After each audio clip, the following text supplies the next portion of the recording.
This is a video message for the current Prime Minister of Canada, Mr. Stephen Harper. Steve, can I call you Steve? Cool. Why do you hate Muslims so much? Why? I just want to know. I don't know if you think that you don't, or you're just oblivious to the things that you say and how they are interpreted by the Muslims that actually live in Canada, because it's quite clear to us that you hate us. And I just want to know why. Why do you hate us so much? Now, I'll give you an example, Steve. This whole niqab debate, okay? You and I both know that it means absolutely nothing. Nobody cares about it except for you and your conservative cronies. Otherwise, it's not even a point of discussion. Like, forget talking about unemployment or your boy Duffy and all the crazy corruption and stuff that he's been up to, or the over 1,200 Aboriginal women who are missing or presumed dead. Let's not talk about that. Let's focus on a 25-minute ceremony that affects 1.001% of this population and take away from the things that actually matter in this election season. Steve, you a G, man. I don't know how you did that. How did you make us all so dumb?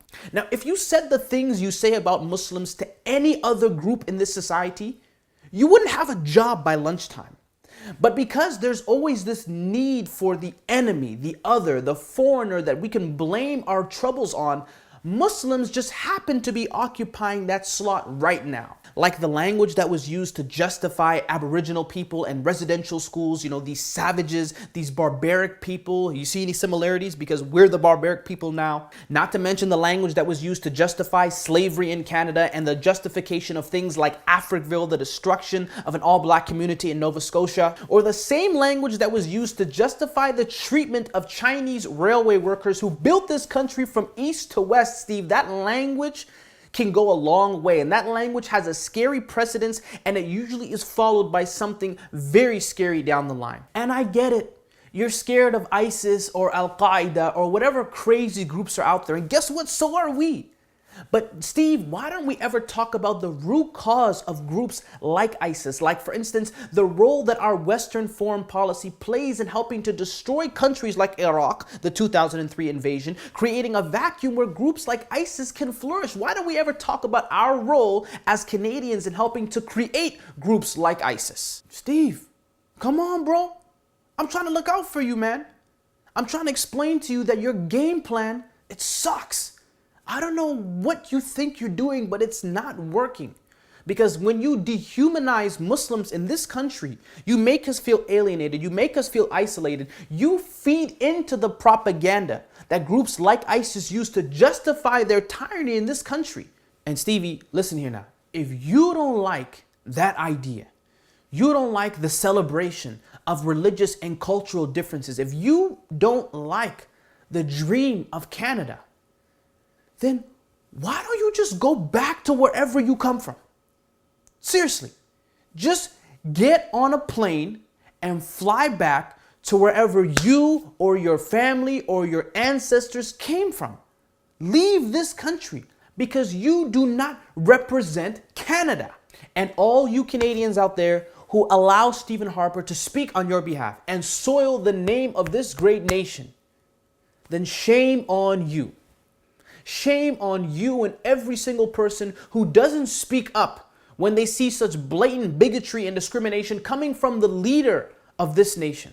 But sadly, he's just a reflection of the direction that this country is going in. And for those of you who voted for him, or for those of you who more importantly did not vote at all, then you and I are all partially to blame for people like Harper, because he's just a representation of us. We elected him. He's like that crazy guy on the subway who keeps shouting obscenities and you don't say anything because you hope he doesn't come next to you, and so you just keep your distance and you don't give him any eye contact, but then he looks at you and he sees you looking at him, so he looks back and he starts walking up closer to you, and you close your eyes and you just pray that he doesn't get any closer, and you open your eyes and he's right there standing in front of you, and that's when you realize that he is your problem. Because I love Canada, and there isn't a country on earth whose passport I would exchange my Canadian passport for.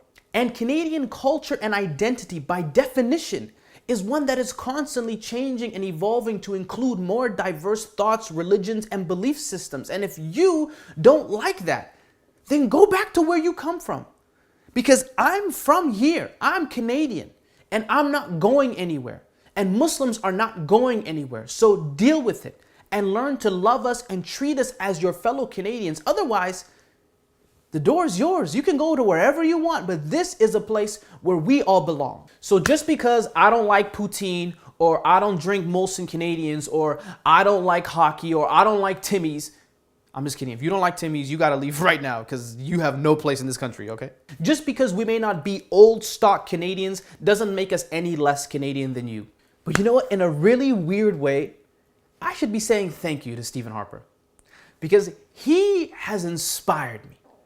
I haven't voted in years, but he has taught me the value of making your voice heard. And come this election season, this election day, October 19th, I will be casting my ballot for the first time in many years. Because politicians are like diapers. They need to be changed regularly and for the exact same reason. Steve, see you October 19th.